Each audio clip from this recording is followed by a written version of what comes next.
Myself and the Civic Association of Genesee to welcome you to the first talk that we've had in a long, long time. Maybe some of you about 3 or 4 years ago heard an earlier version of the History of Genesee. You won't be disappointed tonight. It's a whole different deal.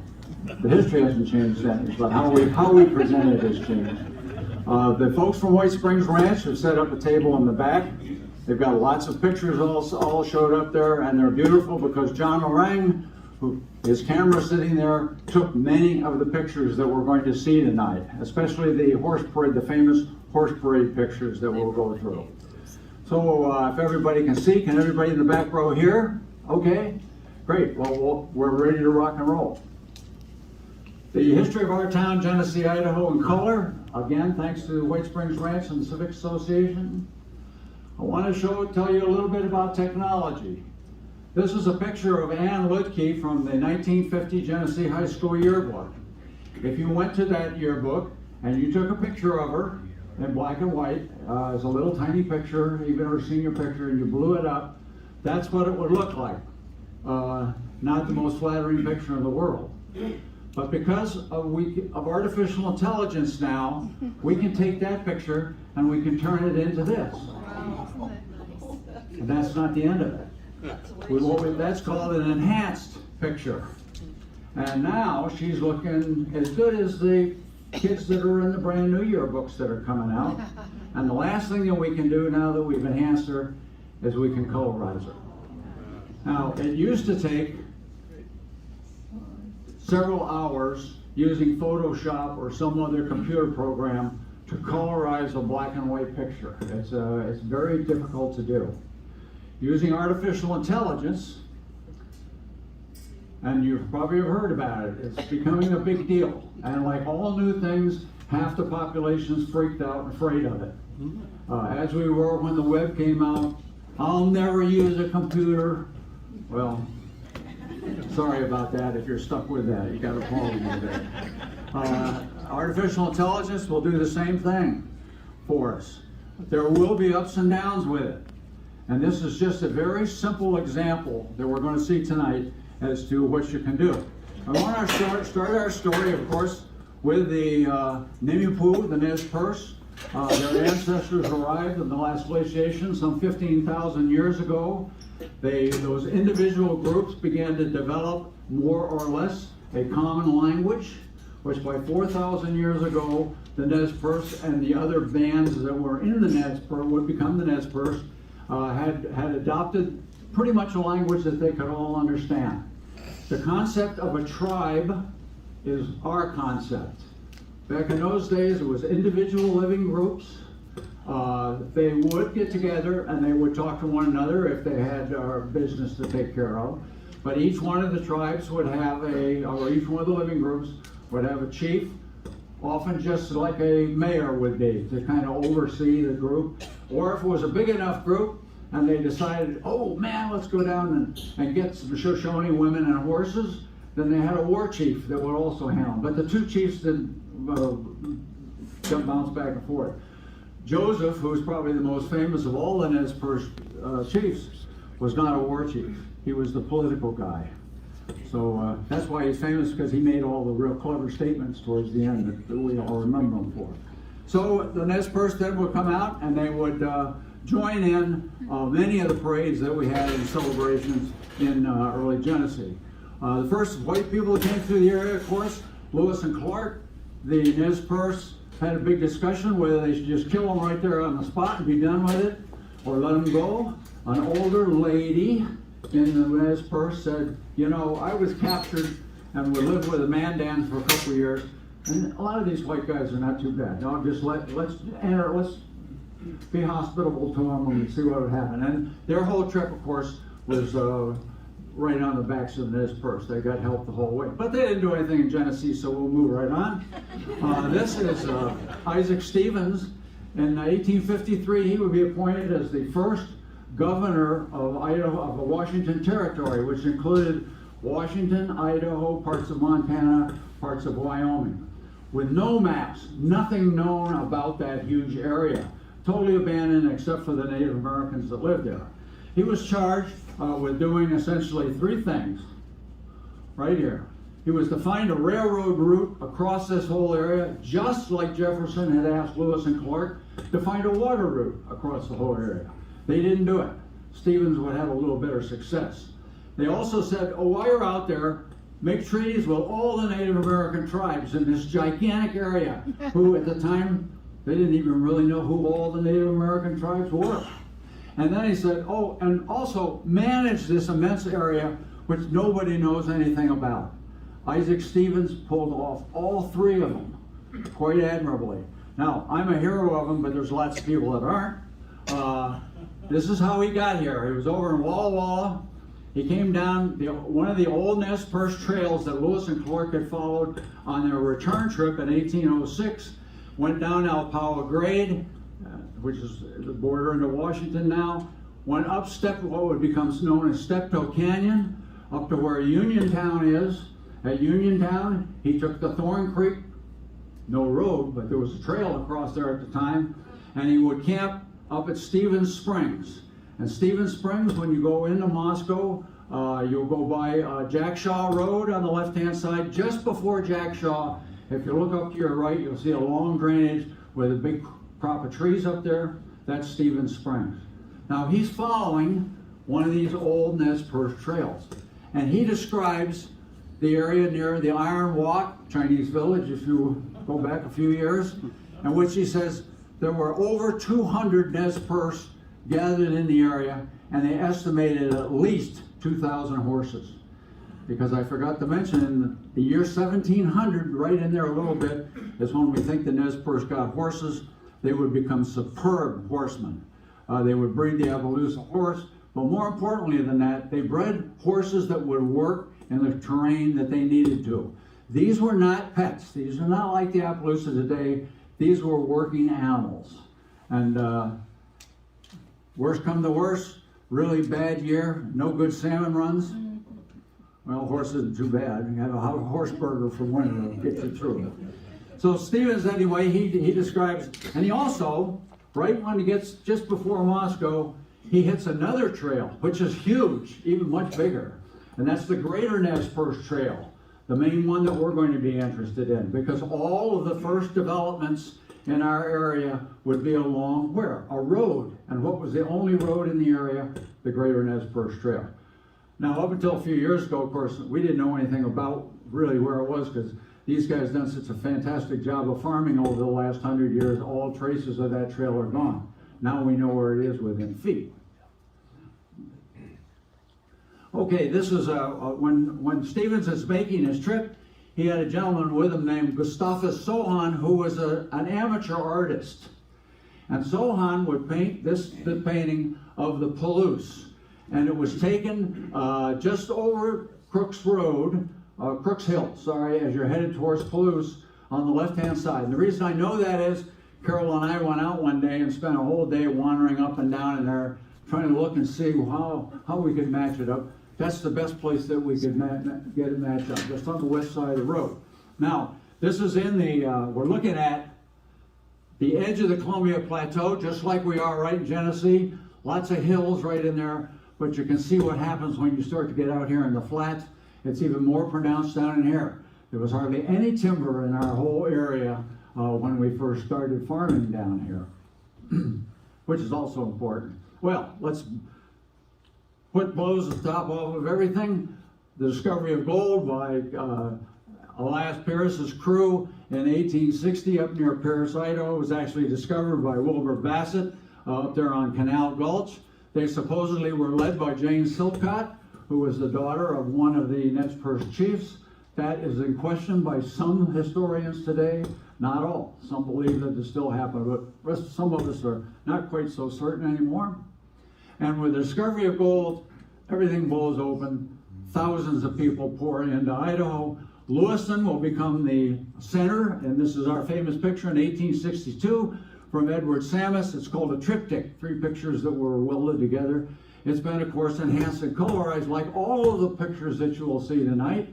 And you can see very clearly, you can see very clearly all of the canvas tops, the tents and so on, not just because it was an early town, but because it was on the reservation that had been determined by Stevens and the Nez Perce when he cut the treaty with them in 1855. Now you couldn't build anything, you weren't supposed to go anywhere on this. This is the outline roughly of what the 1855 treaty gave to the Nez Perce. But look, there's Moscow, Clarkston, Lewiston. Lewiston is the end of river traffic up here, so it will become the center of the whole area. What are we going to do? Let's get a new treaty with the Nez Perce and carve that baby right down so we can get the folks in here for the gold rush.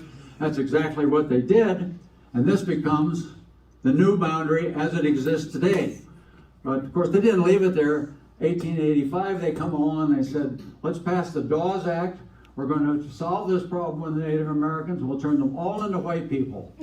And that's what they tried to do. So they took a whole lot of the reservation, allocated the Native Americans 160-acre homesteads on it, and then a couple of years later, they opened up all the rest of it for everybody else to go in and homestead. That's why Craigmont, all these little towns are sitting out there within the boundaries of this reservation. Oh, well, we said we didn't know where any of these trails went. A few years ago, Bureau of Land Management published a whole series of these maps for the whole western U.S. These are called General Land Office maps. Now, we form a new treaty with this Nez Perce in 1863.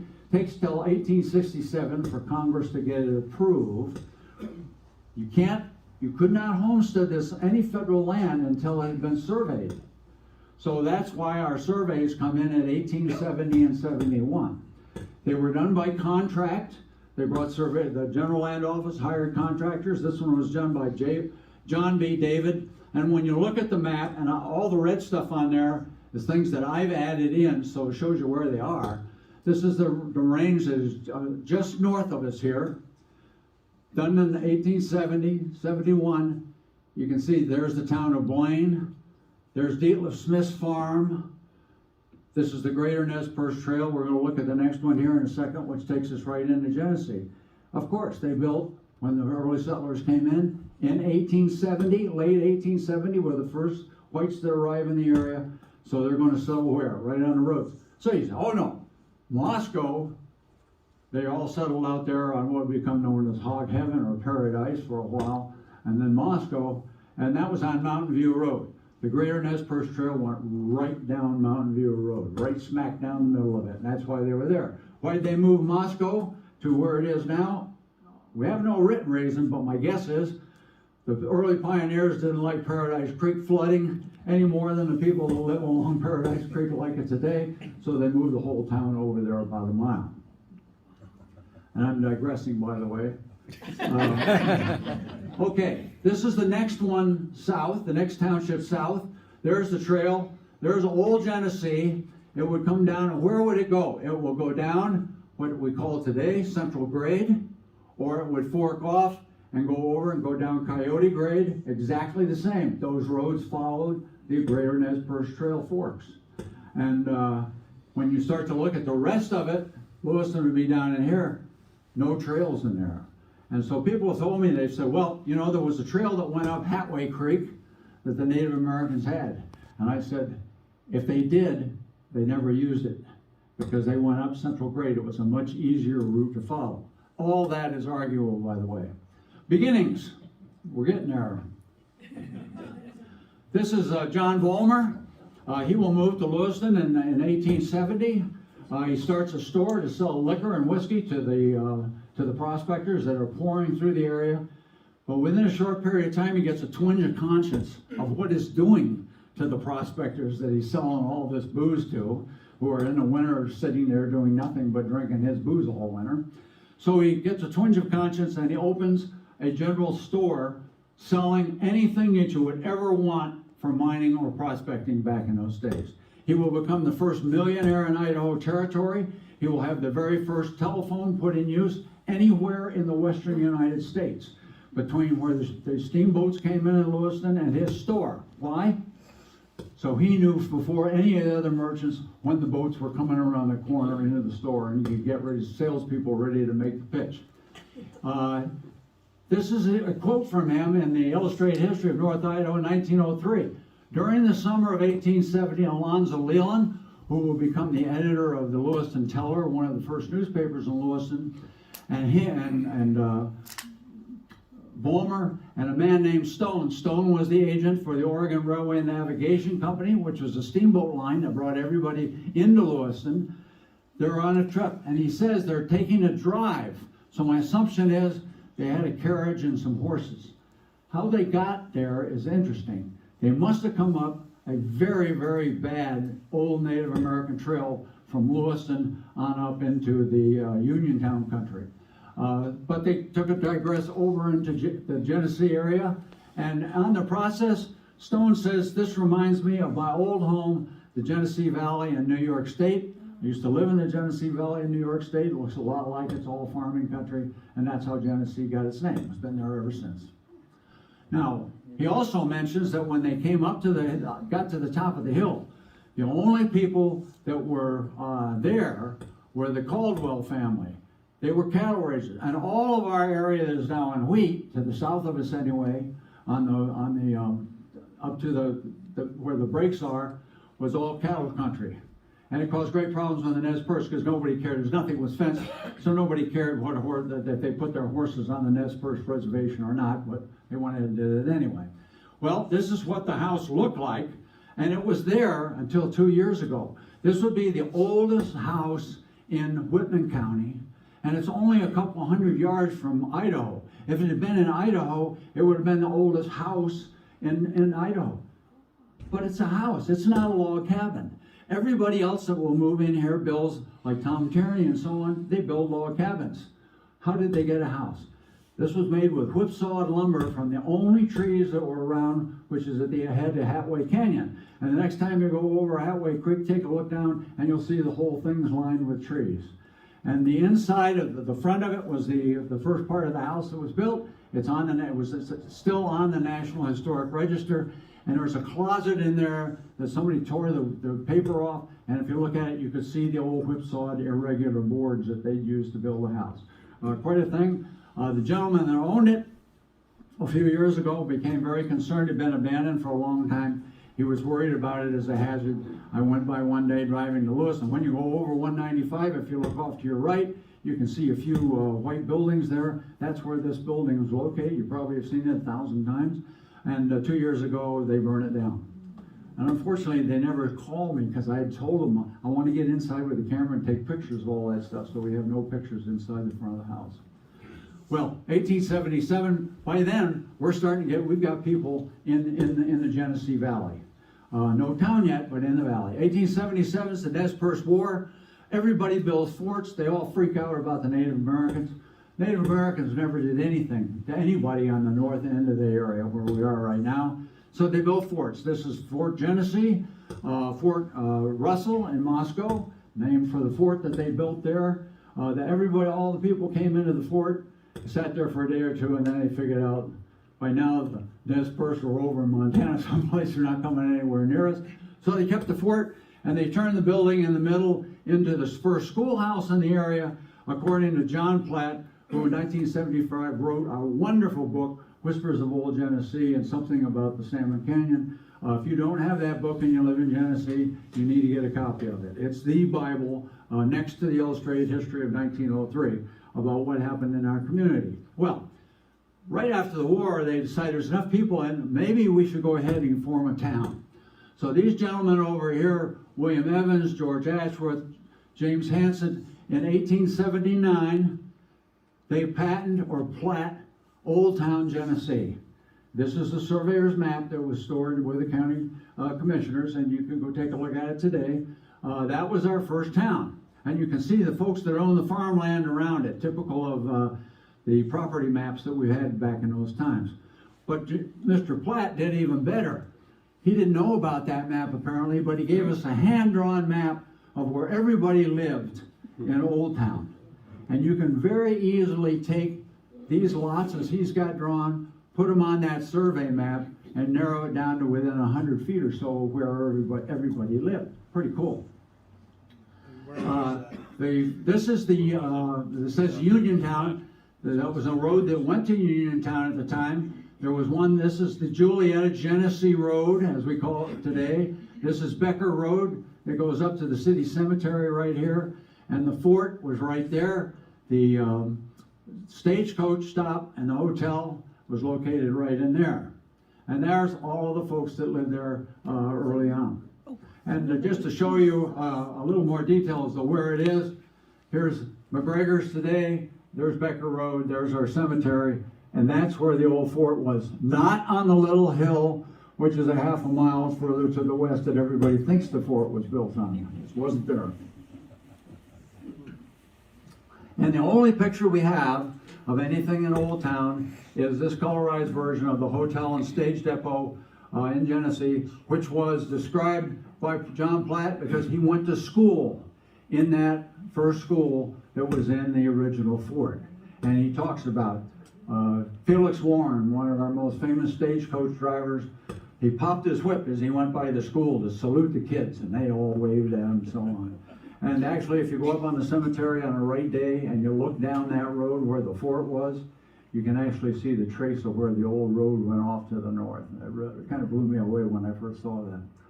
Well, Diane, whose wonderful display is in the back, 2 years ago, I guess it was, put out this picture that she had found, another one of John Morang's pictures.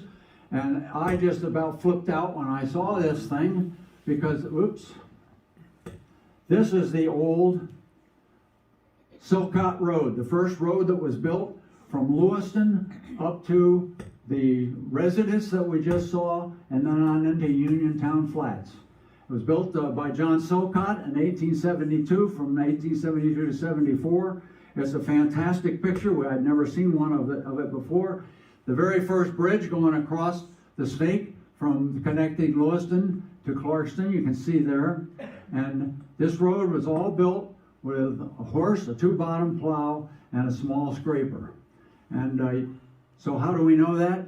Because if you know where it is, you can walk the whole road today. It's still all perfectly preserved, and you can see the structures, how they made the road in those days versus you guys taking a D8 cat in there and just blasting the hillside out. You couldn't do it back in those days.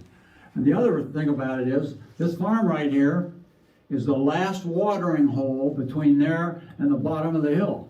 By the time your horses came up from Lewiston, they were about dead looking for water. If you've got horses, you know they need a lot of water. That was it. That was the first stop. The descriptions of people going down this hill talk about how dangerous it was. It was real steep.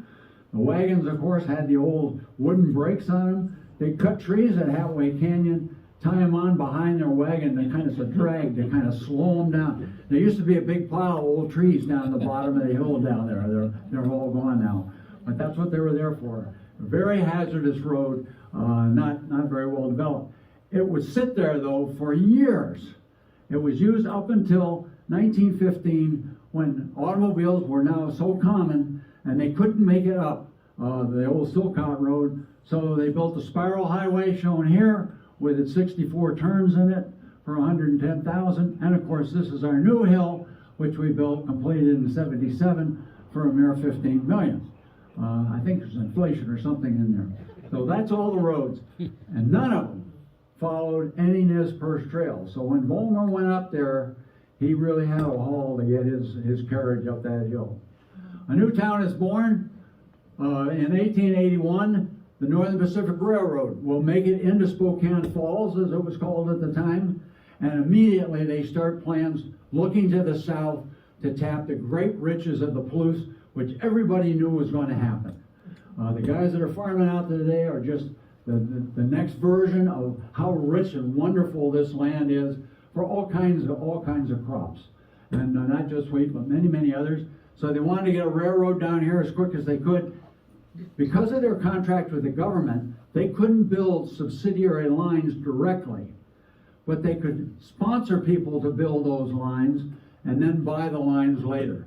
So this is the third stock certificate for the Spokane and Palouse Railroad, signed by very famous people from Spokane, all of them. It would become, as I said, part of the Northern Pacific Railroad. By the time it gets down in our part of the world, John Volmer is the agent now for the Spokane and Palouse, and then continuing will be the agent for the Northern Pacific.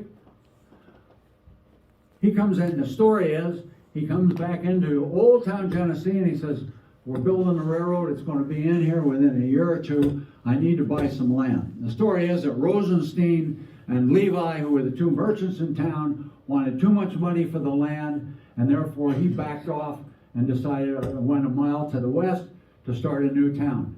I think that just like what happened with, may have happened in Moscow, was they didn't want to put the railroad across Cow Creek. Why? Well, we'll show you what Cow Creek can do at various times of the year. So they went back, and he gets together with John Evans. This is the original plat map of Newtown that was signed in 1887. And just in time for the new railroad to get into town, this is slightly colorized. This is the first engine to arrive on July 1st of 1888. S&P wanted to build three things with that railroad. They needed to build a depot. Picture the old Genesee depot, colorized. The telegraph office in the middle, it was passenger traffic on one end, cargo traffic on the other end. They needed to have, oh, this is another picture of it from a three-part panorama that I colorized. This is Herman's two stores have already been built in the back here. This is Donald Roach's house right there. It's one of the older homes in town. We figured that out just a week or so ago. So typical train, the old steam engine. They had a baggage cargo car with it. They had a passenger car with it, then a multi-use car in the back. That was the standard train that would come into Genesee for many, many years. So they would build their depot, and this is where it looks like today. This is our new RV trailer park. The depot sat right in the middle of it, right on the pavement there. Now Thomas Lorang, related to John Lorang, would take our very first picture of Genesee that we have here in 1890, 2 years after the railroad arrives, colorized and enhanced in the bottom. That's the S&P warehouse, which was the third building that they had, the second building they had to build. The depot was right there. When you got here, how could you get anywhere? Well, there was no Uber and there was no rent-a-cars in those days, so they built a stable, a livery stable, where you could get horses and wagons and so on to go out in the countryside and look around. That sat right there. And Rosenstein was the first one. He just jacked up his whole business in Old Town, put it on wagons, dragged it in and set it up in Newtown. So that was the first business that arrived in town, and that's Rosenstein's place right there. An advantage of enhancing and colorizing, you probably never even noticed this little spot right here on the original photo. When you look at that a little bit bigger, it's a horse and carriages, probably coming up to see what in the heck they were doing up there in the middle of that big field. And that big field where they took the picture from is right about where the high school is today, and has always been since we've had Newtown. Well, a very famous event, 50 years later, they had a big celebration to celebrate the arrival of the train. Gives you an idea what it might have looked like at that time with the cars and so on.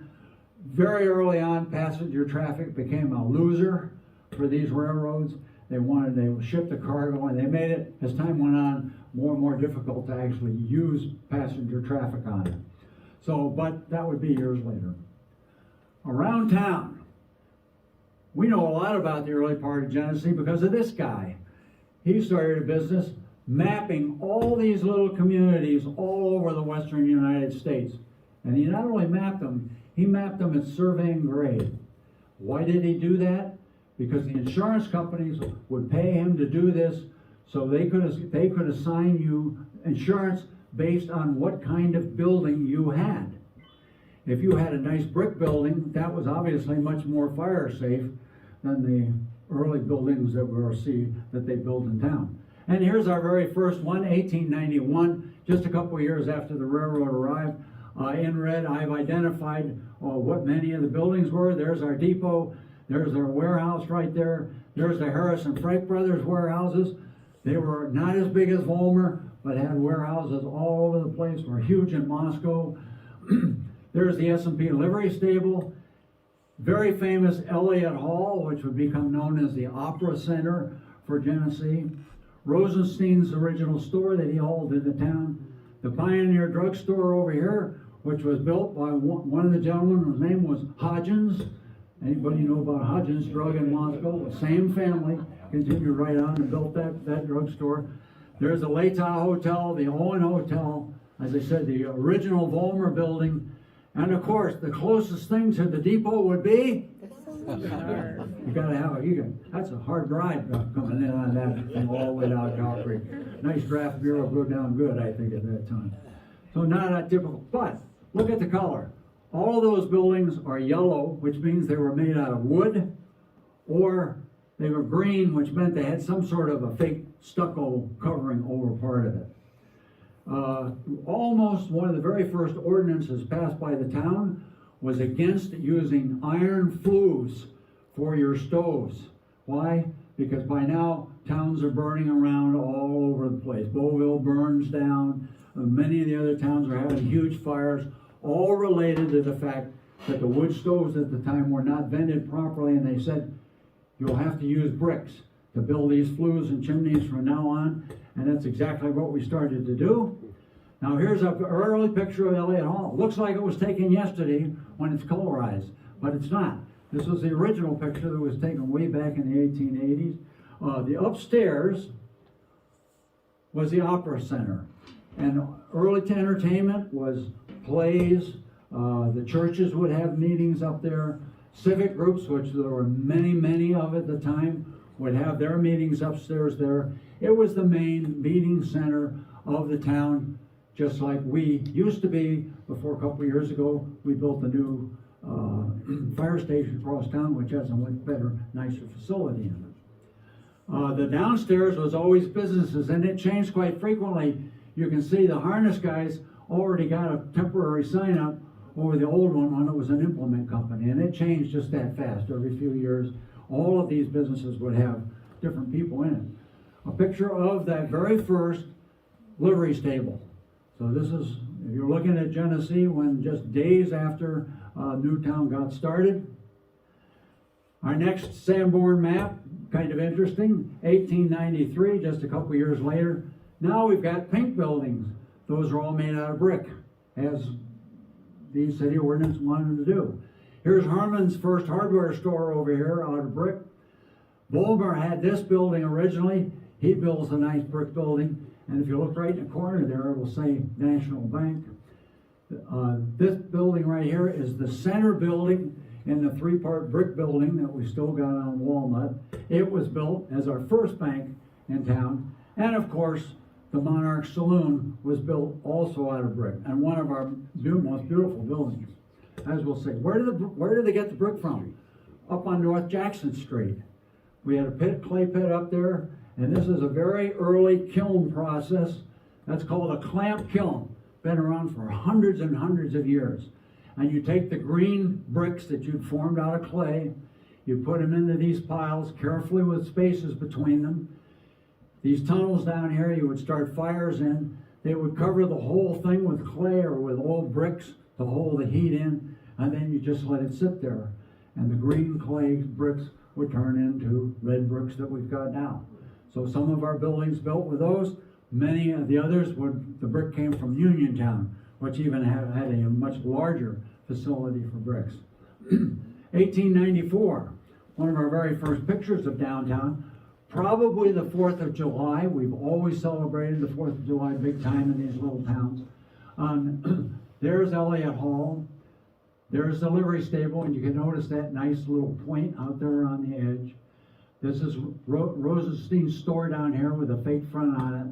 People obviously having a good time, but there was a street light because very early on, about 1893, the flour mill that we had in town at the time put in their own electric plant, and they sold the first electricity to the town, which was only to provide electricity for half a dozen street lights up and down Walnut Street.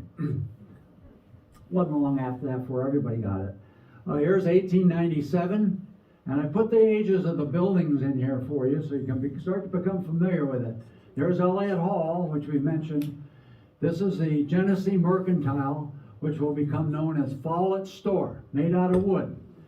This is the Alexander Building, built in 1896. The first business actually built in Genesee, not moved here, but built, was the Larrabee Store, which is right there. And when we see it in future pictures, you won't recognize it because the tendency of the day was to build these brick buildings with a flat front, and then you buy a cast iron fake front, very ornate, like we have on the Bowman Building today. That's the only one we've got in town that survives. So that's what we look like in 1897. Just down the street, we mentioned, was the Conant Building, built by Dr. Conant, who was one of our first druggists, torn down in 1964. Adjacent to it was what would become known as the Opera House, not to be confused with Elliott Hall, which was also known as the Opera House. So for a very brief period of time, we had two of them, but Elliott Hall was torn down very shortly thereafter. That's what this building was right here. It also is the building where Genesee High School played basketball for many, many years before they had their own gym. And a final picture, that's Dr. Conant standing in the middle of his building. Just like all these other two-story buildings, the upstairs multi-purpose was used by, again, many of the clubs and associations of the day to have their meetings. A very, very common place to have them. We're up to 1904. Again, there's Byram Station. There's Elliott Hall. Now we've got the Alexander Building. That's the Conant Building down there. Here's Rosenstein's store right here. And this is all going to change. Now I want you to look at the front of this Byram's Hall. This is the old S&O. Remember what it kind of looks like. Because this is a picture just a year later, looking from the west and the east end of Walnut to the west. And look, when I first saw this, I thought, did they picture backwards, upside down or something? There it is. There's Byram's Stable. The reason is, in 1907, we tore down Byram's Stable on the west end of town. We built a new brick building there, which is still there. They tore it down and they moved the whole thing down to the other end of Chestnut Street and rebuilt it as Sheldon's Livery Stable. So that's where the confusion came in. This building right here sits in between the Conant Building and this end. This is another drugstore that we had in town at the time. To bring it up to date, we're getting there. This is the Driscoll Block, as it was called, 1906, which replaced the S&O livery stable. Next to it, there were several wooden buildings that housed the city meat market and barber shop and a few other things. Those were torn down, and this brick building here was built in 1912. To many of you, it was known as the URM store, and that was our main grocery store that we had in town for many, many years. Follett's store down here now has its iron front. There's the Alexander Building. Big space in between the two of them, where Elliott Hall used to be. Why? We're going to build a Ford garage there as automobiles start to come into play in our area. Rosenstein's store still looks the same, sits over here, but he was the first guy that moved across the street into the center section of the new building. Very popular at the time. Joseph Alexander was a main competitor of Vollmer. Vollmer built buildings in every town that was going up in the area. Alexander built buildings in every town that was going up in the area. I don't know if Alexander ever got to be a millionaire because he didn't own a bank, but he must have come real close. In Genesee, he will build this building. Many of you will know that as the old corner bar. And it was originally, Alexander never started anything in there, but George Hobson was one of the very first, and he would open the Beehive store in the bottom of the building, which would be in existence for many, many years. A long, complicated history of this building. It was a hotel, had all kinds of things that were done in it.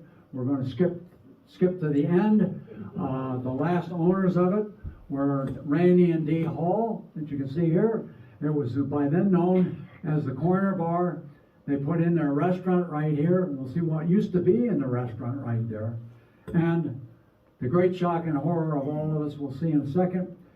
This is what used to be where the restaurant was.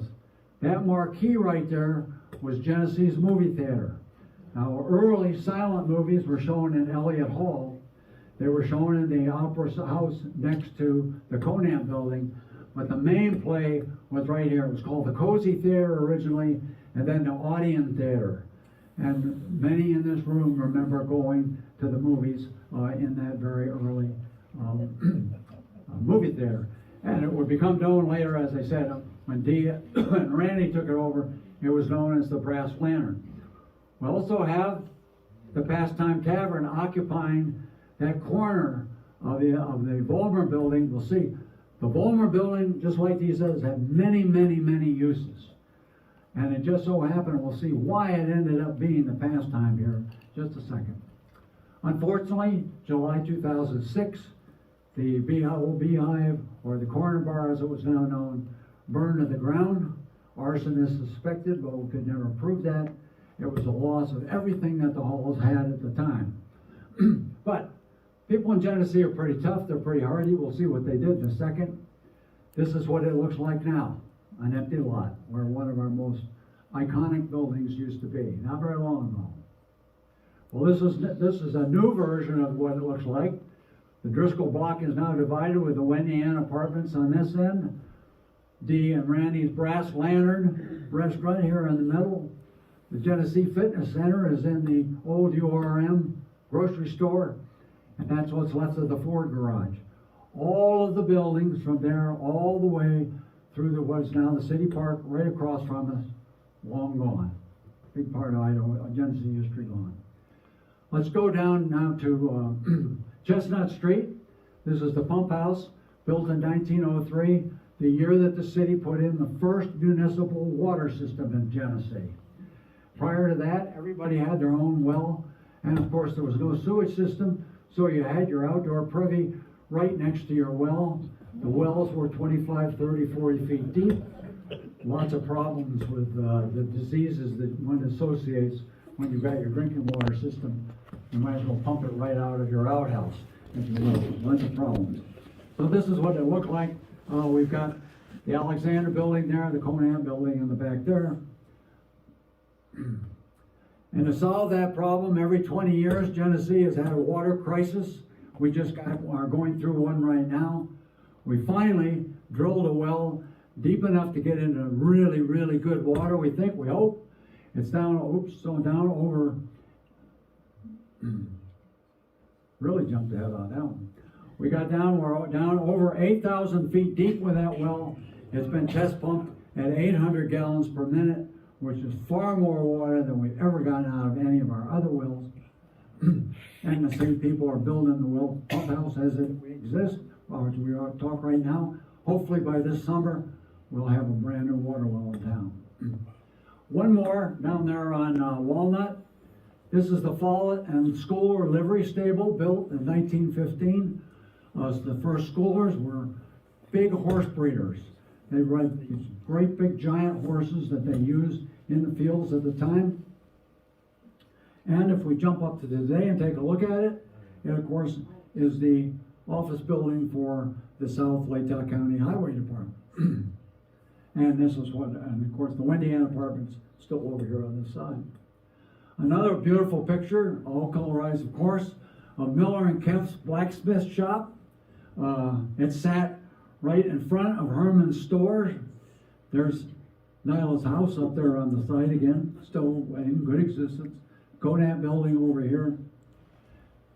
And today, that's where it would have been. It's on the west end of Don and Glenn and Knox's house. They're sitting right over here in the audience, selling good and so on. Now, if we go down a block to the west from where their house is, you'll see the old Grand Central Hotel. It was the premier hotel in Genesee up until it burned to the ground in 1917. It was bought by the Standard Lumber Company, which is one of several lumber companies we had in Genesee. We didn't have a sawmill here, but we had two. The town was growing rapidly, and there was a lot of market for lumber. And so we had two companies that came in. They bought the land that was on. They would sell it to some people who would build the first Texaco gas station in town. I use the old picture because it's still got the hand pumps sitting out in front. Why would you build a Texaco station on Chestnut? Because Highway 95 used to come through Genesee.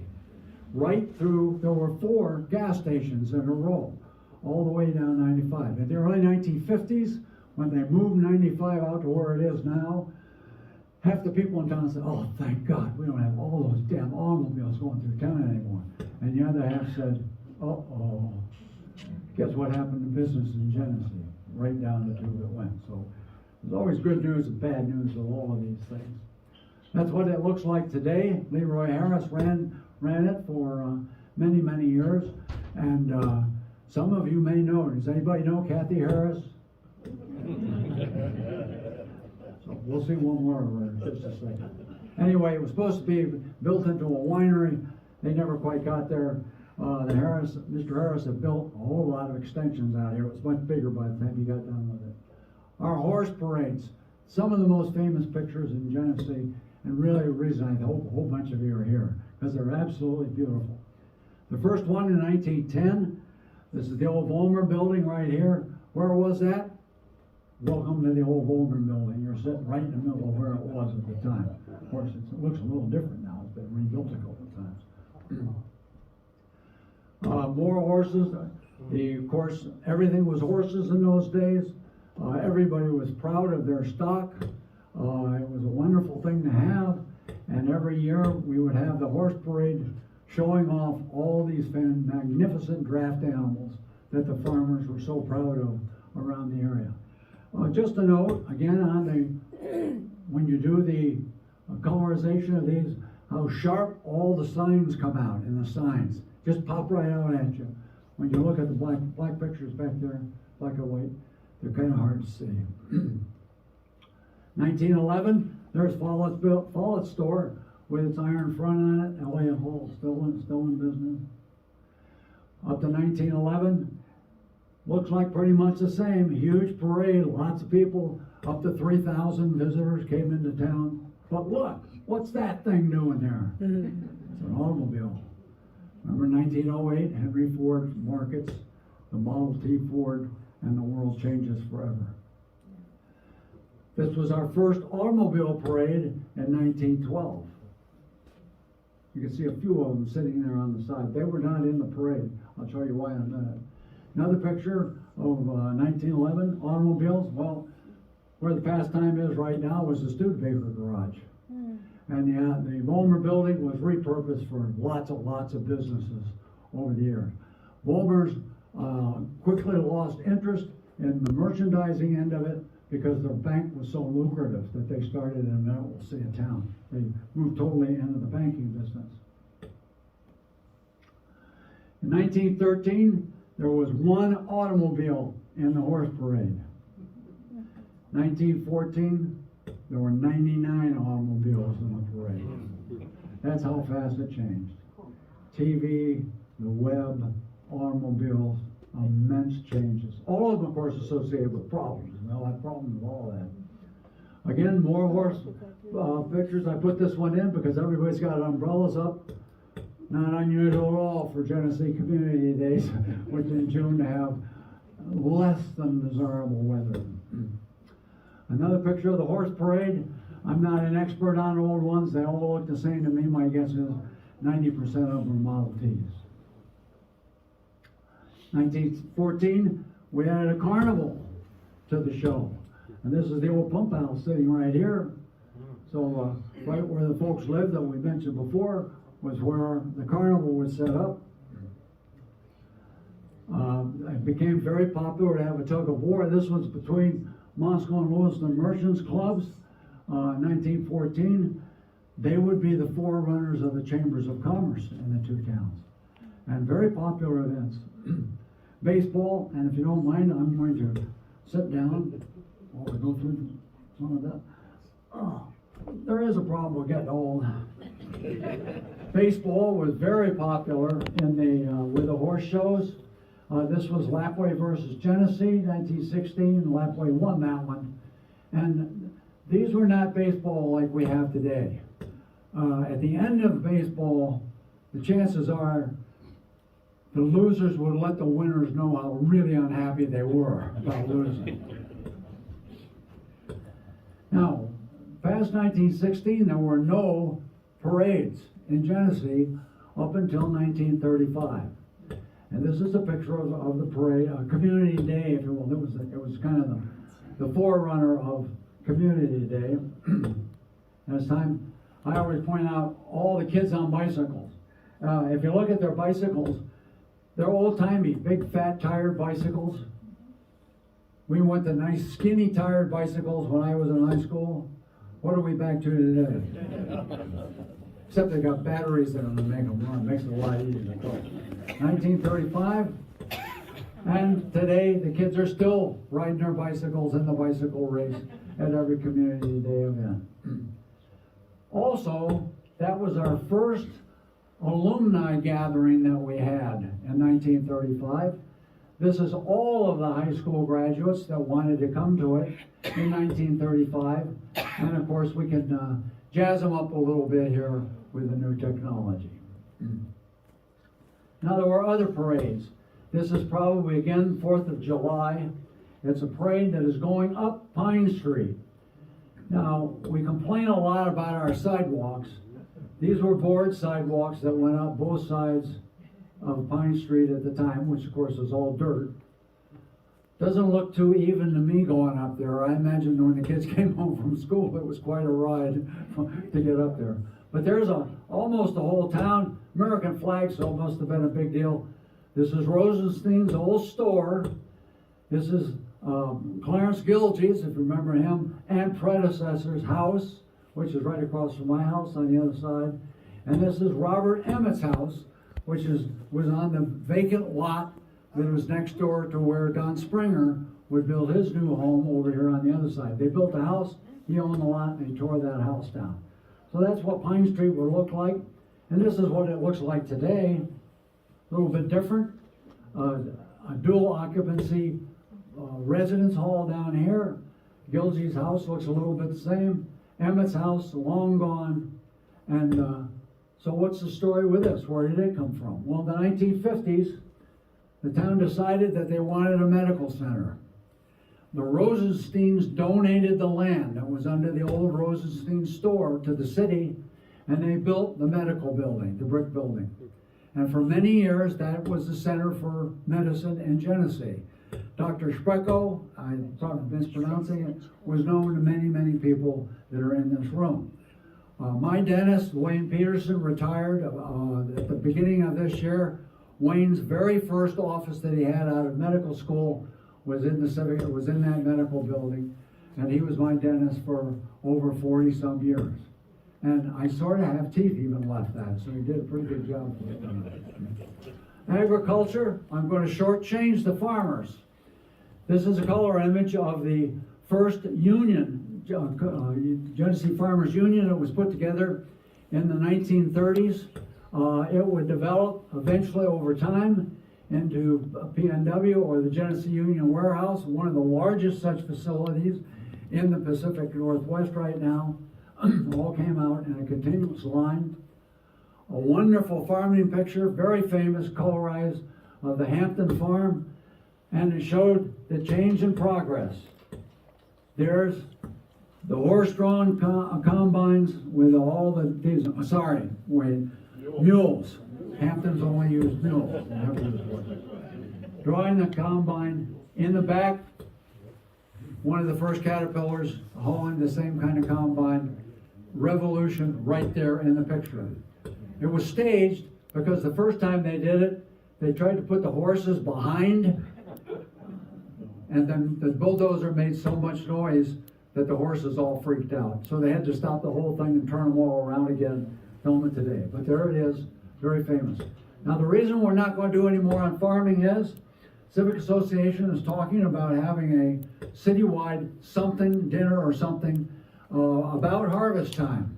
And if they do it, we'll do another one of these strictly related to agriculture Again, with many of the old black and white pictures that people have seen, all colorized. So put that on your list.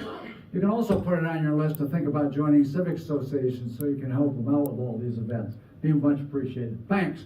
You can't have a town, you can't have a farming community without banks.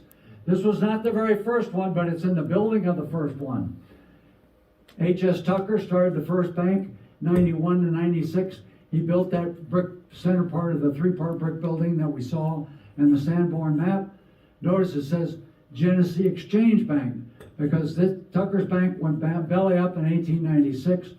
The Exchange Bank would take it over and run it 1897 to 1904, when they would build the new Exchange Bank, which of course is still alive as well. Very odd it may seem to you.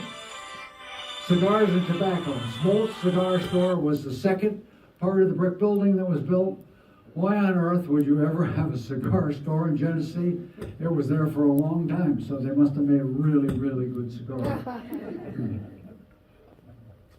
That, of course, is what it looks like today, all three parts of it. Now that you know it was in three parts, you can clearly see it was built at different times. The center part here, which was the bank, most famous use would be for the post office in town. It was there for many, many years. The post office moved around. This, of course, was Springer's Insurance, now Stonebreaker Macquarie, who did the remodeling just a few years ago. Let's look at the Vollmer building. We saw he built his brick building, and if you could read it, which you can't, even though it's colorized, in the corner right here, there's a sign that says, the First National Bank of Genesee. That's where it was formed. It was an offshoot of his bank, the First National Bank of Lewiston. Now, national banks are different than all these other banks. It's a federal program. It was started during the Civil War to provide a stable currency for the country to use. And they issued what were known as national banknotes. Now, I used to show pictures of a draft of these notes because we had never found one. Vollmer would quickly change Genesee from a national bank to a state bank, which we'll see. Why? Because it costs a lot less money to run a state bank than it did to run a national bank. But this is the note. I was looking at it for 20-some years. I finally got the word that a multi-billionaire in New York City owns one of these notes. I got a hold of him. He graciously sent me this very high-quality scan of the note. It's the only one known for the bank. If you're rooting around in your folks' stuff and you happen to find one of these notes, let me know. Because if you've got grandkids that are going to college, your problem with paying for their college is done. This note will sell for probably around $100,000 at auction today. Well, his bank was so successful, as I said, he stopped doing merchandising. He rented that all out to other people, and he built a brand new bank, now known as not the First National, but the First Bank, because it's a state bank, and there were a bunch of office buildings that went off to the side here that would be very popular. That bank would be taken over by First Security Bank. That bank would become outdated. First Security would build a brand new Pioneer Bank without the offices down here, which would be taken over by Wells Fargo. Wells Fargo shut down. It was built in 1969. Wells Fargo shut it down. We were all wondering whether we were ever going to have another bank in Genesee. Thank heavens, P1FCU moved in, and of course they're our bank right now, right next to the old Vollmer building, which now has the pastime still in the corner there. We'll see why in a second. And it is now a private residence and the rest of it. But look at the beautiful false iron front on it. It's one of the very few that's left in the whole county. Now, the Exchange Bank was started as a branch bank by a branch in the Exchange Bank in Spokane. We noted it was in that brick building. This is the building that they built in 1897. Very famous, of course, still there. And just want to point out a couple things of it. This decorative iron design that they had on the front here, you want to remember that for a minute. The back of this building was all office buildings. It was one of our first major medical centers. There was actually a surgery in that extension that had a skylight above it so that the doctors could see what they were doing. Can you imagine having surgery done back in those days? I don't think bad enough today. I think this was, of course, Barely did they have anesthesia back in those days. So it was pretty ugly. And then when they built it, this was built, what? Of course, a drugstore. You wanted a drugstore right next to where all the medical center was. So it was a drugstore for many, many years. Well, Follett's place, he sold it to Bennett, who owned it for just a couple of years. This is right across the street, of course, from it's where the switching station is now, and the Little City Park. In 1967, Bennett had just had it for a while. There was a break-in in the building. They think the guys that broke in started the fire, although they can never prove it. Burnt that whole building down, right next to the Ford garage sitting here. And what did it do across the street? Remember that nice ironwork that was up here? The fire was so hot, it blew out all the windows in this building and melted that whole iron strip that was across the top there. Amazing that the whole town didn't go right up with it. Now, we all know a vote of thanks. The city should think about putting this lady, Vicki Ross, up for some kind of an honor. She, just as she has done in Lewiston, she came in and said this building was ready to be torn down. If you talk to people who were in the know in town, they said it's totally destroyed. The roof was leaking everywhere. It was a total mess. The basement was rotting out. Vicki said, no, we're going to restore the thing. It was all repointed.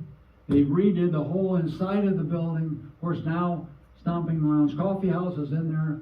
And if you go in, you can see the original safe from the bank. But next time you're in there, look at the design on the ceiling. All of that, except one little tiny piece, was destroyed before Vicki got in there. And her artist went in there and from that one piece, recreated all of the ceiling just as it looked back in the old bank. Beautiful job. Schools. Hey, is there anybody that's not proud of Genesee High School? If you are, leave them. If you're not, leave immediately. I think it's a great school.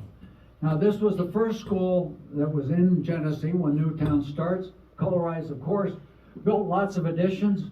We're trying to figure out where that bell that's painted red that's in front of the new fire station is. They had a beautiful bell, of course, in their bell tower. So did all the country schools. So did all the churches in town. So we're still not quite sure which one it is, but it's a preserved bell. This is what it looked like after a while after it had been built in 1891. First graduating class, 1896. May Hodgins, second from the left there, of her dad, of course, owned the drugstore. The gentleman sitting down, Hartzell Cobbs, who was the superintendent of the school for about 10, 12 years. And the other three graduates that were in that class. I put this out on Facebook the other day and said, does anybody know who this lady is? This is Emma Nevelsink. Does anybody know the Nevelsink family or remember that name? They were here for a long, long time. She was the only graduate of our school in 1897. And the enhanced picture, I thought, looked so good, I figured, I wonder what she looks like when she's all in color. And I think, boy, is that beautiful or what? So, but you'll never see that in a yearbook. But there were no yearbooks that year. The first yearbook was published in 1912. Why? Because they had torn down the wooden school and they built the first end, the brick building, that is the first part of our modern school that we have today. It was called the Powwow, and we won't go through the whole thing, but there's nobody in Genesee that doesn't know this picture in black and white. This was the basketball team from 1912, featuring the three members of the Wardrobe family. Now, in those days, there was no leagues, there was no district, nothing. They played whoever would come and play against them. They beat the University of Idaho varsity team. The only team that they lost to all year was WSU's varsity team. They played the biggest high school in Spokane and kicked their butts bad. So bad, they couldn't get any schools that would come in and play against them because they were all afraid of them. They knew they were going to lose. Very, very famous. And of course, we went on in many, many sports, like every high school does. This is the sign outside of town, with some of the championships that we've had. Now, sports is great. I'm all for that. We've done very, very well. But again, look at our school. It's got an equally fantastic academic record. We graduate a huge percentage of our kids that come out every year. And more importantly to me, as one of those, people said to me, how do you live in Genesee? I said, well, I'm one of those university people. So I was a university people. I strongly believe in college education. And our high school has a very, very high percentage of kids that go on to college in some way, shape, or form. And you can look at our farmers and say, well, didn't they all go work on the farm? I asked Jim Herman a couple years ago, I said, how many of the farmers do you know out here today that don't have a college education? And he thought, and he says, I think not only do they have a college education, they've got an advanced degree in something that's related to ag. So it's gone way beyond just taking care of your horses. No doubt about that. Okay, there was also a Catholic school. This is the one that was dedicated in 1900 at St. Joseph's. A beautiful picture of St. Mary's Catholic Church sitting in the background there. This is what it looks like today. It was sold a few years ago for private residence. And I'm amazed at what they've done to it. This is the north side of that building. I imagine they'll do the same thing on the south side pretty soon. You'll have no idea that it ever was a school in any way, shape, or form. This is the yearbook page for graduation out of our 2022 annual, all in color. The whole thing is in color, beautiful. And the first yearbook that we had after the 4 years that the powwow was published, there were no more done in all those years, was in 1947, when it was known as the Blue and Gold. And that's what the school looked like. We'd added the second edition, and all of the school buses are out there because in the early 1940s, by then, all of the country schools that were out there had all been consolidated in Genesee. The country schools only went to the 8th grade to get into Genesee. And I should mention that for the first 3 years of Genesee's high school, there were only 11 grades. And then they went to 12 grades. And they went to 12 grades because if you didn't have the 12th grade of high school, you had to take a makeup year when you went to the University of Idaho. That's the interrelationship the two had. So the board changed it over, added the 12th year to education so the kids could go to the University of Idaho. And they still should go to the go Vandals. Big time. Now, here's the yearbook from 1947. Big class. These are all the seniors. You know, I always, isn't it a shame that they couldn't have had it all in color and look like all the kids that were in our new yearbooks today? Oh, there they are. Look at that. Pretty amazing what you can do with the technology today. And yes, you probably can recognize some of these folks in here.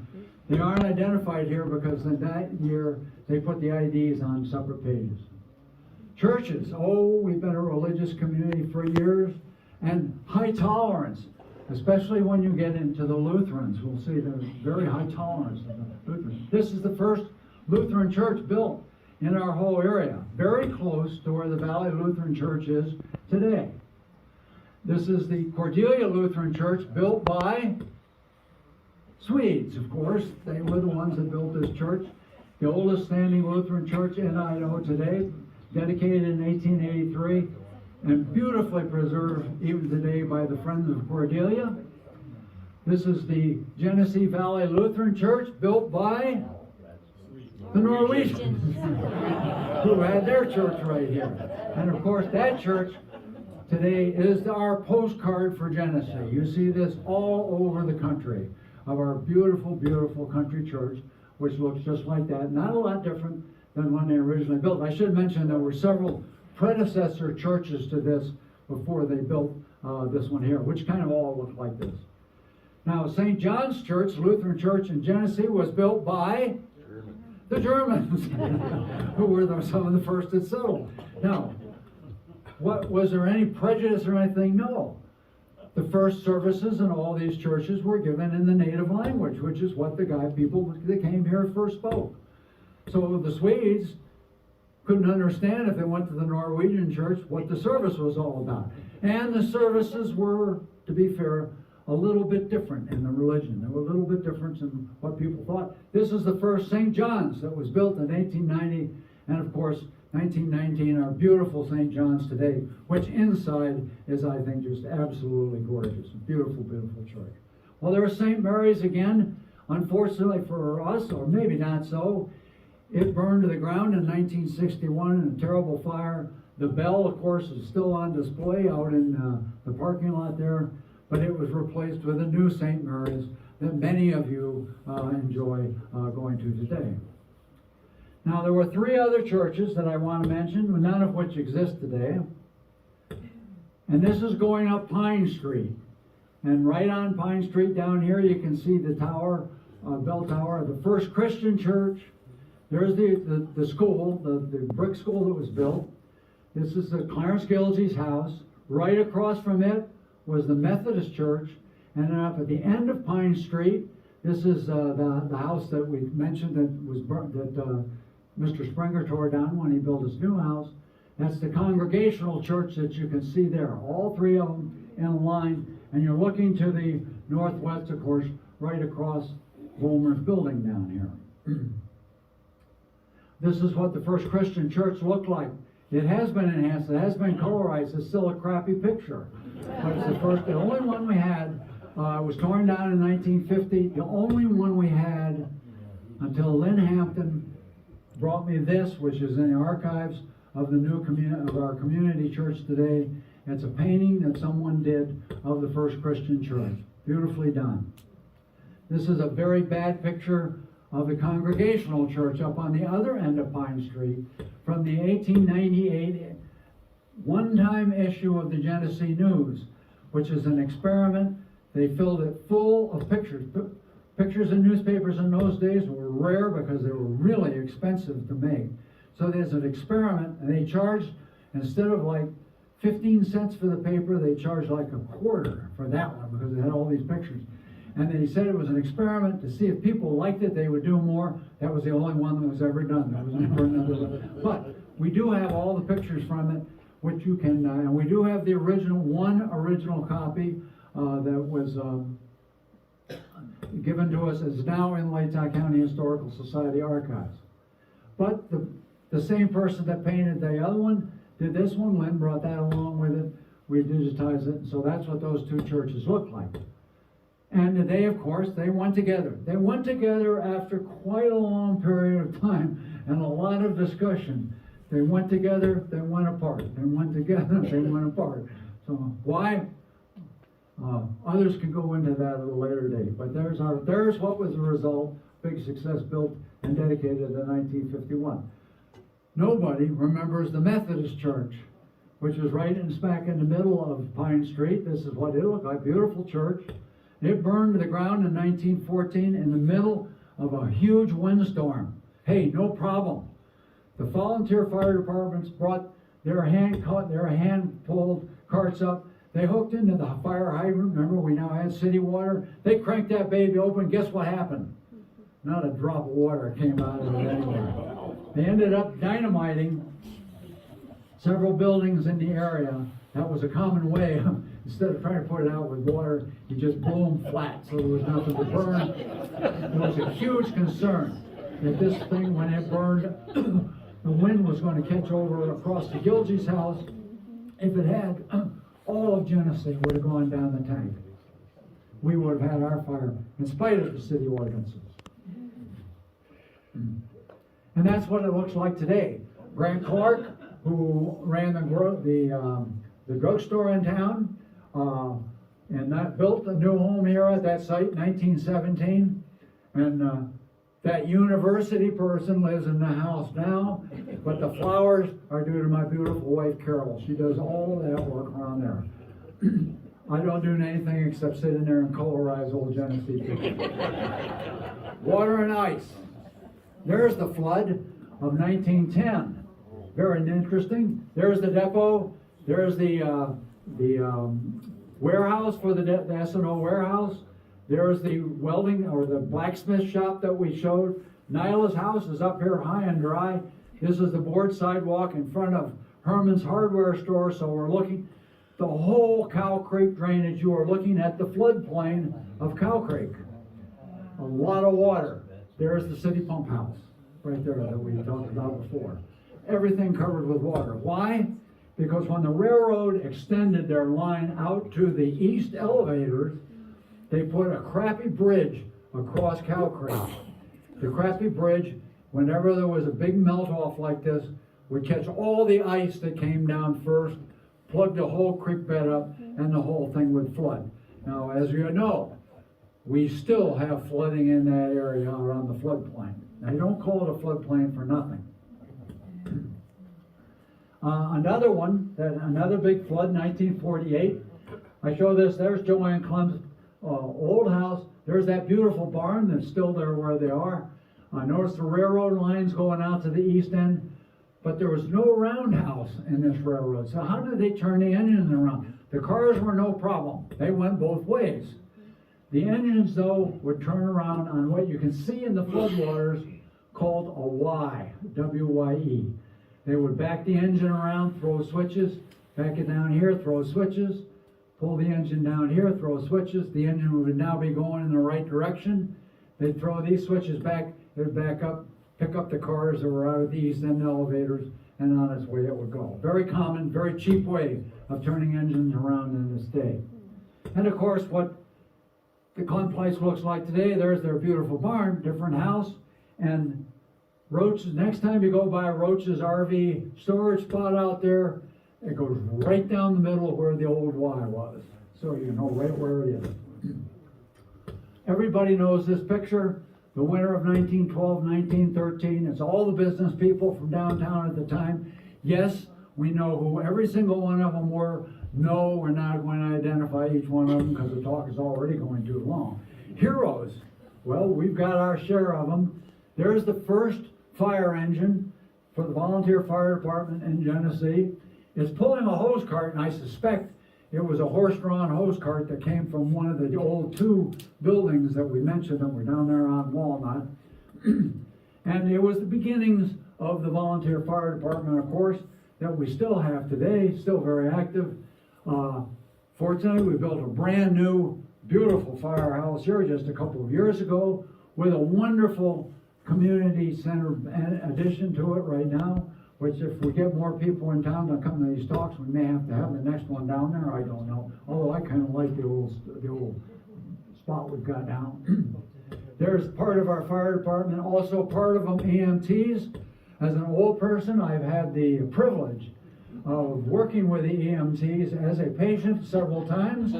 They're wonderful folks to work with. No, if you've got insurance, it does not cost you $1 jillion to get the EMTs to haul your carcass down to whatever hospital you need to go to. And I can tell you how nice they were, because I wasn't in any pain when I had to go. And the two ladies that were ministering to me in the back had to listen to my stories all the way down and never complained one time. Military heroes, we've had them all. We won't go into it in great detail. This is our very famous picture of our Civil War veterans. Newt Hollister, we'll talk about him in a minute. All of them well known. There's Louis Jane, known the Jane family, very famous. Jacob Kambitsch, one of the very first people that moved into Genesee in the 1870s. Now this is an interesting picture, colorized. There's the Beehive building, with Hobson owned it at the time. And here's a parade going through, and we say they're going under, obviously, some kind of an archway. I had no idea why you would put an archway in there. And when Bill Hartley saw this talk the first time, he lives above me, my neighbor, career Marine, he was stationed several times in the Philippines. He said, oh, he said, that's a replica of the old West Gate at Subic Bay in the Philippines, which is very famous and was a major center of controversy during the Spanish-American War of 1898, which is what we're celebrating the end of that war in Genesee. Well, there's our memorial park, built a number of years ago. Glenn Mundy, our bugler. Maybe Glenn has a sideline I don't know about. As we know now, on Veterans Day every year, nationwide, it's encouraged that anybody who can play an instrument at a certain time of the day falls out and plays taps. Glenn came down at the memorial and played taps for us at the proper time, so we were right in tune with everything else. This little gizmoid over here on the side is a cannon built by Howard Jones. He brings it down here when we have a celebration on Veterans Day down here and sets off the cannon.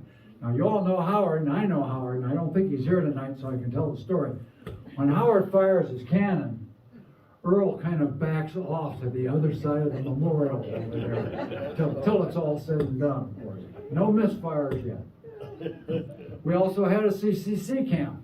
Is it military? Very close, because lots of the guys that were in the CCCs and the end of the Depression would go right into the military at World War I. This is on Hillside Road, just west of Merwin's place out there, if you know where that is, just south of town, off of 95. Colorized, not great colorization, but there's the city of Genesee over there, not very far away. When they announced they were building it with all these single men, all of the families in Genesee that had teenage daughters freaked out. There was 0 incidents ever between the guys that were in that camp and the ladies. They dated them, but there was never any. In fact, there were 2 guys from the camp that married women from Genesee. Inside Genesee business, we talk a lot about the outside. Let's look at the inside of them. This is the inside of Hodgins' store, as it was recorded in 1898 in the Genesee News. My guess is you could get anything from cocaine on in those days in the stores. They didn't discriminate in those days. Larrabee, who built the first store we mentioned, this is his second store. That's him standing there, his mom behind the counter. Typical of the stores of those days. You could buy literally anything from groceries to whatever else. Wouldn't it have been fun to go back and see what all that stuff was at those days? Herman Block right here, right next door to it, was the furniture store. We could go inside, take a look at it. There is not a recliner in that picture. What are these people thinking? Oh, wooden chairs. Even the crib, the kids' chairs are all made out of wood. I guess they didn't have time to relax in their comfy chairs and watch a little Netflix. They were too busy taking care of all those horses that they had to take care of every day. The Genesee News started in 1888 as a different name. This is Irene Berger in the middle of the picture right there. Irene would marry a man named Bressler, who was associated with the bank right across the street from it. Their daughter would marry a guy named Tom Boyd, who some of you may recall was the Speaker of the House of Representatives. Not our first. There was another one that when we get to farming, we will talk about that one to some extent. And of course, the Boyd's daughter is here this evening with us, and she was the one that found the original copy of that 1898 paper and graciously donated it to Latah County Historical Society. Well, here's Follett's store. There's Mr. Follett on the left. Betsy Morgan, who you may have known over there. This is a high school, out of their high school annual, when they've had pictures of the advertisers. Kathy Harris there, I don't see any difference today. She looks just the same to me today as she did back then. But anybody in their 80s better only say that. But there she was, doing a little advertising for the high school. And we always say that you could, for shaving a haircut for 2 bits, and you could do it at Sampson's Barber Shop. What a beautiful place, huh? Wouldn't like to have a haircut there. No, I like their boots. They all wore boots in those days because the streets were all made out of dirt, and all those horses deposited everything that got mixed in with the mud. Oh, it must have been a wonderful smell in the summertime in this town, as we'll see. The Monarch Saloon we mentioned, one of our first brick buildings. It was quickly taken over by Ray Edwards, who would start the Pastime, which the original one, he would end up buying where the Pastime is today and transfer the name over there. This one had to close because Idaho, by God being good and righteous, we started prohibition years before the rest of the country did. Turned all of our saloons, of course, into pop stands, which of course all served any booze that you would have liked at the time. They just couldn't advertise it anymore. So he had moved, but there's a very well-known picture, but never seen before in color. The color's so good that they got the covers on the pool tables right. That's about maybe a little more green than they would have been, but pretty darn close. This is the Monarch Saloon as it looked like when the Helbling family took over this whole complex out here, ran it as a farm implement store and dealership for many, many years. Inside this building, which was the Monarch, under layers of paint, there is supposedly a nude. Now, she would have been a 1900s early nude. It would have looked a lot different than the nudes anybody can see on TV today, and would have had feather boas properly placed, of course, to cover up those parts. One of the owners of this came in and saw that picture. He was a very religious guy. He said, "Get that thing, paint that thing over. That is terrible. I will not have that in my establishment." So today the rumor is, under 20 layers of paint, Genesee's nude lady is still there. That's what it looks like today. It's, of course, now part of South Latah County.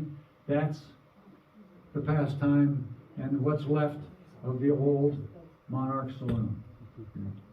We, of course, had a brewery, Kambitsch and Geiger. One of the oldest homes in town was owned by Matt Kambitsch right across the street from the brewery, which today, we don't waste things in Genesee. It's still there. It is part of our city office shop, or part of our shop. Look at the shingles. They're still on that part of the building back there. They are original from when it was originally a brewery. Late in his career, they made Gold Drop beer, bottled beer. If anybody ever finds an empty Gold Drop bottle, I can't afford to buy it from you. There are people who will pay you something for it, but I'd sure like to take a picture of it. We have no pictures of it that I'm aware of. Now, the URM store would close when Eli and Ramona Rice in 1967 would build the thrift store, as it was called. This again was an advertisement out of the yearbook of the class of '68. I won't put everybody in a bad mood by going through what the prices are in the window at this time. Boy, is that wishful thinking today. Went through a number of owners. We thought it was going to close forever, but fortunately it is back in action today, and this is what it looks like. And are we ever pleased that we still have a grocery store in Genesee? We mentioned Clark's Drug Store. That's him over there on the left-hand side with his family.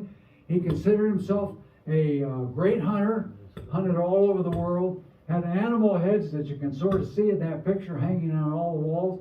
And there are probably people in this room that remember, every kid that I've talked to that went in that drugstore had nightmares for months about all of these weird animals that were hung up there on the wall. It was taken over by his son-in-law, Frank Wilson. This is what it looked like when Wilson had it. We mentioned what the streets would look like and the smell. Does anybody know what all this stuff is hanging from the ceiling? Flypaper. That's the way you control your bugs back in. I'm amazed that nobody said anything about that. Everybody knows about flypaper, but we just, fortunately, you don't need it anymore today. Carter's Lounge was in the building where we are right now. This building was built by the American Legion in 1948 from money garnered from their slot machines, which are in their club, which is where the post office is today. Unfortunately, the state of Idaho made it illegal to have slot machines in 1953. All of a sudden, the Legion were out of money. They couldn't support the whole building, so they started leasing it out for various things. One of the best known, of course, was Carter's Restaurant, which filled that part of the building. Carter's also had a restaurant, very well known over in Potlatch, and apparently the food was pretty good at these places. Time would go on. The city would get interested in the building and buy it. In 1991, they got a HUD grant for $100,000, Housing and Urban Development Grant, which was used for the benefit of seniors. That remodeled much of this building, and that's why it's known as the Senior Center here today, where we are. A more modern picture showing you, if you lived in the late 1940s and 50s, what downtown would look like.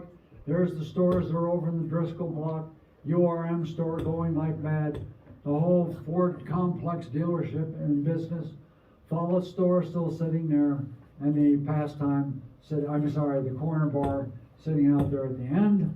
Inside the Ford garage, another advertising picture colorized from the 54 yearbook, and what it looks like today. Just kind of a shadow of its former self. As we mentioned, the Ford garage, now a storage facility. I've over the years mentioned the city and the school. Would it not be cool to do a mural of what the old part of town looked like in here? I bet you could get the high school kids that love it. We get some really talented kids up there that could do that for a very small amount of money. Baseball, hey, baseball season, so we'll end our talk on this. Diane put this picture out a little while ago of the early baseball field in Genesee. The question was, where the heck was it? So I looked at it and I said, well, it's right where it is right now, except that they moved the grandstand over to another corner, and like many things, I was wrong. This is on the east side of town, near the junction of Ash and Maple Streets. And we know that because this is the Clem Farm right here. This is where the old fort was for Genesee. Just off the picture is where the cemetery would be today. Just unfortunately didn't make it on there. The long line waiting because the first ball game was played in Genesee in 1884. They charged a quarter to get in to see those games. So they all had to wait in line to get in there. Where was it? Well, I suspect it was right out here, somewhere where this old vacant field is located. And of course, now everybody knows where we are. There's the East End elevators. Well, this is the crowd at my last talk. Thank God this thing is finally over. No, that's not what they're all raising their hands and smiling about. They're there volunteering to be extras in the only movie ever made in Genesee, which was Talent for the Game with Edward James Olmos. Unfortunately, immediately was designated a B-grade movie and never really got wide publicity. But you can still see this thing off of Netflix if you want to pay $3 or $4, and it's got a lot of pictures of downtown Genesee at that time. With that, if you've got more pictures of Genesee, let me know. I'll digitize them for free for you, give them the pictures back and the digital versions for your kids to have. Cost you absolutely nothing, but there's got to be some old Genesee stuff in there, family pictures or something. Many thanks to Diane and Janet for bringing their stuff, and I hope you'll take a few minutes, if you hadn't a chance to take a look at their display. All these pictures they've got back there in the original pictures, many of which were taken by their relative. If you want more on downtown, and I can't imagine you do, the Latah Legacy of last year has the historical walking tour of downtown Genesee done in it, brilliantly done by the author, I might add. You can go out on the web and download all of the Latah Legacies from the Latah County Historical Society. Cost you nothing. You can pull the whole thing down and see it, and the images in it are very, very good. Also, just like to point out that all of the Genesee news from 1888 up to when it shut down in 1968 are digital. They are available in the University of Idaho archives if you know that URL. If you don't, we can get it for you. It gives you access to all of them. It's all the newspapers. They're all searchable. Unlike the old paper ones, which you would have had to look through, I can say, look for Irving Blitz in 1935, bingo, right there. If Irving was in 1935, he shows up. Thanks to all of these people who have contributed to the Genesee History Project, which has been underway now for many, many years. I've only been involved with it for a short 20, 25 years, something like that. And many, many thanks to all of you, from myself and the Civic Association, for coming tonight. And yes, now we're done. Thank you very much.